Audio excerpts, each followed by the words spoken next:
And so, yeah, man, Adam, I gotta ask, man, like, in all of this journey for you, has there ever been like a belief that you have come across that now you look at and you're like, that was complete BS, and I don't know why I went with that for so long. Like, have you Yeah, seen anything like that? yeah. I don't know if it's a belief. We'll call it a belief. Yeah. It certainly is a mantra. We'll use that word. Okay. Um, Fat and happy, it ain't real, man. Yeah. And I can tell you as someone who regularly said, "Oh, I'm fat and happy," Yeah. Yeah. that's just pure cope. It is cope. Yeah. And people will look you dead in the eye and they'll go, "Oh, I'm fat and happy. I'm fat and happy." It's like, yeah, okay, yep. And then you're like, if you could click your fingers and magically drop 100 pounds, would you? Of course they would. They might Yeah. say they won't because they need to maintain the illusion, but of course they would. Yeah. Of course they would. Yeah. And I told myself that a lot. I told myself, the belief that I had was that I didn't care what other people thought. That was a big one. So I told myself every day, I don't care. I don't care what people think of me. Of course I do. Yeah. Of course I do. I'm fat and happy. No, no. Yeah, man. So that those beliefs were a big one.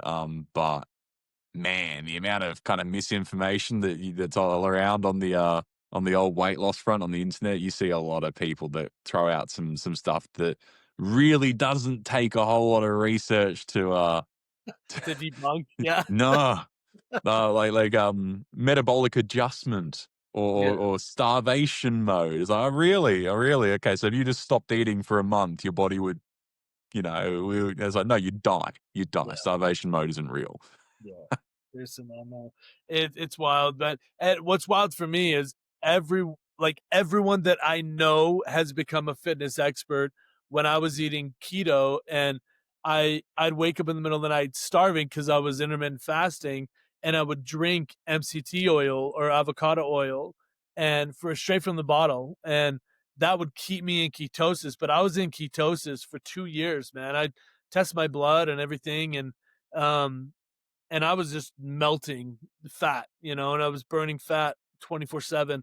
And now I'm trying to have more of a balanced life so that when I do go out with my wonderful wife that I've been married to for 2 weeks now, like I can Congratulations, by have the way. I thanks, man.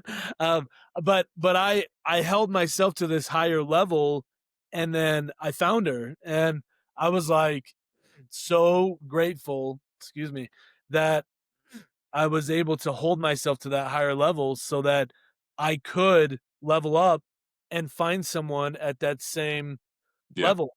But now when she wants to go out for some ice cream, I can go out for some ice cream, and that would have thrown me out of ketosis in the past, but now I can just work it into my macros and my diet, my lifestyle. So in closing, what else is there that I've missed that we can talk about, do you think, Adam? oh, look, I think there's probably a million different things that we could cover off. I think we'll stay on the point of I guess, things that I've heard that have turned out to be not true or things that, we've seen. And, the big one for me is how many people will view something like, keto, eating too much protein. "Oh, it's bad for your liver." Or you'll go, "Oh, you drink sugar-free soft drink." But don't you know that that causes cancer? And it's this really interesting thing because the number one secondary aging or comorbidity that you can have is being overweight. It ruins everything. And likewise, losing weight, no matter what illness you have, chronic or otherwise, there is no illness that is not, improved with weight loss. Even things like Crohn's and other, you know, degenerative, chronic illnesses that they get less problematic with weight loss. And it's amazing watching people who will say, "Oh, you don't do that. That's unhealthy to be in that steep of a deficit, or it's unhealthy to drink sugar-free soft drinks."